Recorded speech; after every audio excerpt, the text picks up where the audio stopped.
आप जानते हैं बाइबल में जितने भी वर्ड्स लिखे हैं वो कभी भी अपने आप पूरे नहीं होते। इसीलिए जब आप सूची पढ़ते हैं गिफ्ट्स की, होली स्पिरिट के वरदानों की, जब आप सूची पढ़ते हैं, उसकी जब ध्यान से पढ़ते हैं, उसमें लिखा वर्किंग आउट ऑफ मिरेकल्स, यानी जितने मिरेकल्स होंगे उनके लिए तुम्हें वर्कआउट करना पड़ेगा। कैसे? अगर एलीशा ने उस विधवा को बोला कि जब उसने कहा कि मेरे घर में कुछ नहीं है और मेरा पति कर्जे में था, अब वो मर गया, आप मेरे बच्चों को लेने के लिए आए, उन्हें सर्वेंट बनाने के लिए, नौकर बनाने के लिए, तो उसने कहा था तेरे पास क्या है? उसने कहा था थोड़ा सा तेल। उसने कहा जाके सारे अपने पड़ोसियों के खाली बर्तन मांग ला और बर्तन थोड़े मत लाना, और जब वो बर्तन तेरे पास आ जाएं उस थोड़े तेल को उंडेलना और वो सारा बर्तन भर जाएंगे और उसको बेच के तू अपना कर्जा उतारना। हालेलुया। ऐसा नहीं हुआ कि आसमान से नोट बरसे, डॉलर बरसे, रुपए बरसे और उसने अपना कर्जा उतार दिया। उसने अपने मिरेकल के लिए वर्क किया।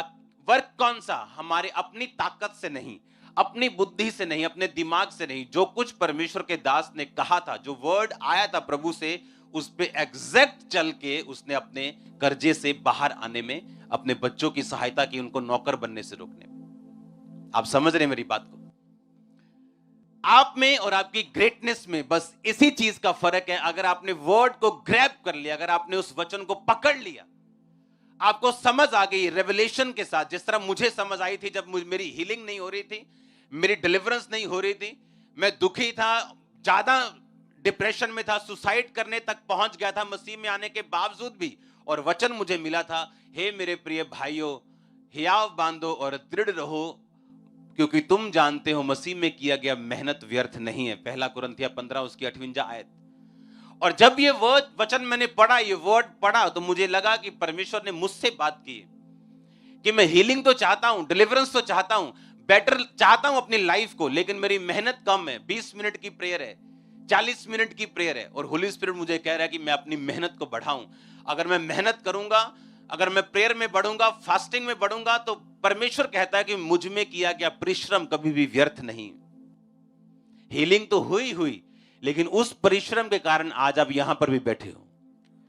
हां, तो इसका मतलब परमेश्वर के पास हमारे लिए बड़ी योजना है, और उस योजना को हम इनकार कर सकते हैं, उस योजना को पकड़ने में नाकामयाब हो सकते हैं, अगर हम इमीडिएट सिचुएशन देखेंगे कि हमारी आंखों के सामने अब क्या चल रहा है, कौन सा दुख है, कौन सी प्रॉब्लम है, और उसी के हिसाब से अपनी लाइफ को हम अरेंज करना अगर शुरू कर देंगे, तो हम कभी भी परमेश्वर के परफेक्ट प्लानिंग को, उसकी महान योजना को जो आपके लिए है, उसकी आप कभी भी उसको पकड़ नहीं पाओगे।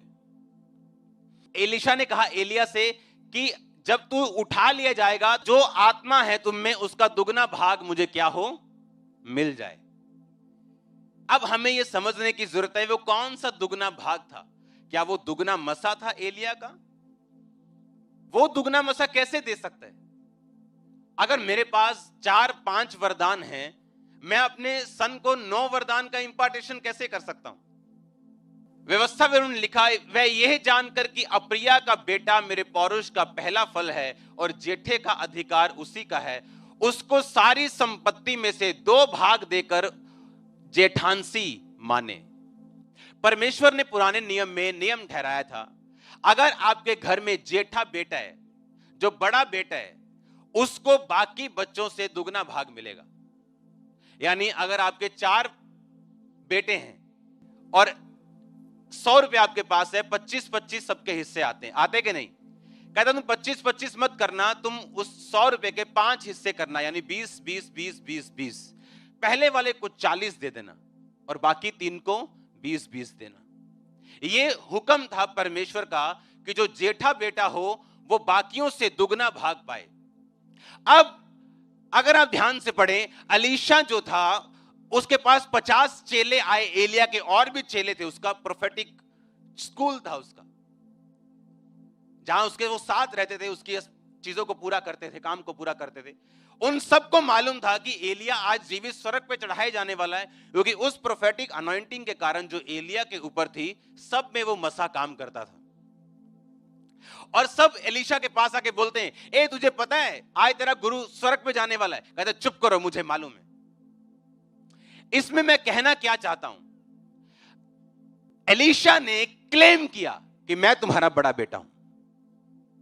बड़ा बेटा वो था नहीं, कोई और चेला भी पुराना हो सकता था उसके ग्रुप में, जो उससे 20 साल से जुड़ा हो, और एलिया भी 4 साल से जुड़ा हो, एलीशा भी 4 साल से जुड़ा हो, एलिया का 20 साल पुराना चेला हो, और एलीशा भी 4 साल से आया। पर एलीशा ने अपने कर्मों से, आप समझ रहे मेरी बात, कि एलिया के पास रहना पॉसिबल नहीं था, उसके पास रहना बड़ा मुश्किल था, चेले डरते थे उससे, और इसलिए वो उसके पास नहीं रहना चाहते थे। पर जो एलीशा था, उसके हाथों और पांव को वो धुलाता था, और लोगों में मशहूर था कि ये वाला एलीशा, ये वाला जो छोटा सा चेला है ना, ये हाथ पैर धुलाता है, जो छोटा काम करता है।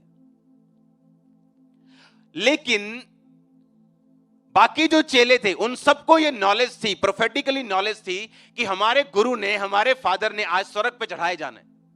लेकिन किसी के पास भी इतनी ताकत नहीं थी और इतना हियाव नहीं था कि वो एलिया को बोल सके कि मैं तेरा जेठा हूं, क्योंकि जेठा एक ही होता है। आप समझ रहे मेरी बात? और एलिया जो था वो रिजेक्ट करता था लोगों को। उसने कहा, एलीशा भाग जा यहां से, मैं बेतेल तक जा रहा हूं, मुझे तो तेरी जरूरत नहीं, चला जा। और एलीशा भी बोलता था, अच्छा हाँ साल हो गया मैंने हाथ पैर तो अंदर हूं, लोड़ नहीं है, चलो ठीक है, फिर अहीं भी बाकी आना मिल जाने भी तो बैठे ही है पे आ जाने। पर उसने कहा, यहोवा की शपथ, तेरी शपथ, मैं तेरे साथ हूं।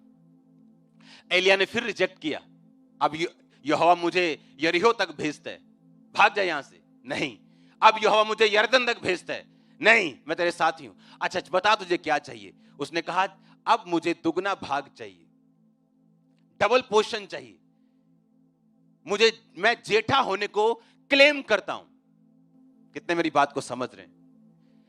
अगर आप यहां बैठे हैं और वचन के ऊपर आपने क्लेम नहीं किया, आपने फाइट नहीं की, आपने अपने आप को दिखाया नहीं, आप उन्हीं 50 चेलों की तरह खाली रह सकते हैं और कोई एलीशा अपनी गवाही देके चला जाएगा। आप समझ रहे मेरी बात? मैं हीलिंग चाहता हूं, मैं चाहता हूं मेरा बेटा नशा छोड़ दे, मैं चाहता हूं मेरा फाइनेंस बढ़ जाए। अच्छा फाइनेंस बढ़ जाए, कभी टाइथ दिया? नहीं। स्पेशल बीजों को बोया? नहीं। हेल्प करते हो किसी की? नहीं। तुम उन्हीं 50 में से हो जिनको मालूम था एलिया जाने वाला है, पर कभी पीछा नहीं किया। तुम उन 50 में से हो। पर जो एलीशा था वो वचन पे क्लेम कर रहा था, उस पे प्राइस पे कर रहा था। प्राइस क्या था? दुखी होके भी वो उसका पीछा कर रहा था, रिजेक्ट होने के बावजूद वो उसका पीछा कर रहा था, क्योंकि आत्मा में कोई भी जेठा नहीं था। आत्मा में आप फॉलो करके जेठा बनते हो। आप समझ रहे हो? हां, जेठा मतलब जिम्मेवारी, जिम्मेवारी, ज्यादा काम।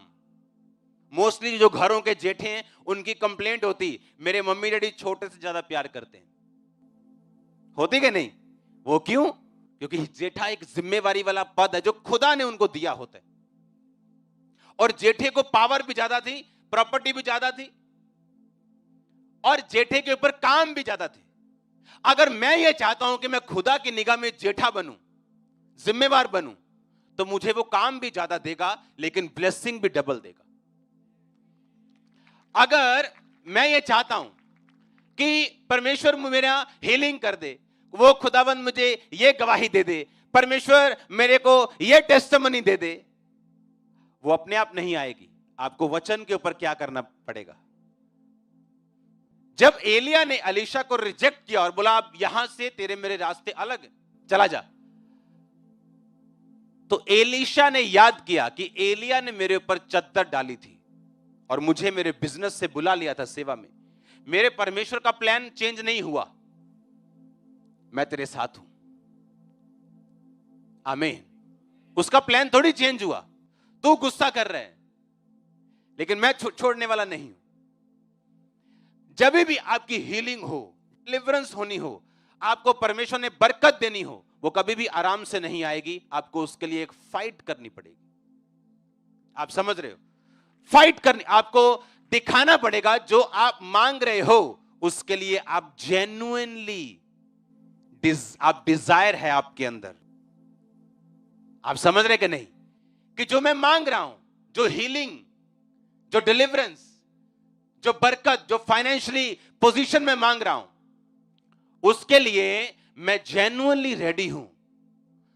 वो रिजेक्शन में भी खड़े रहना, वो प्रॉब्लम में, स्ट्रेस में भी खड़े रहना, क्योंकि मैं उन चीजों से निकला हूं और मुझे मालूम है इसके बिना कोई भी सेवा में खड़ा नहीं हो सकता।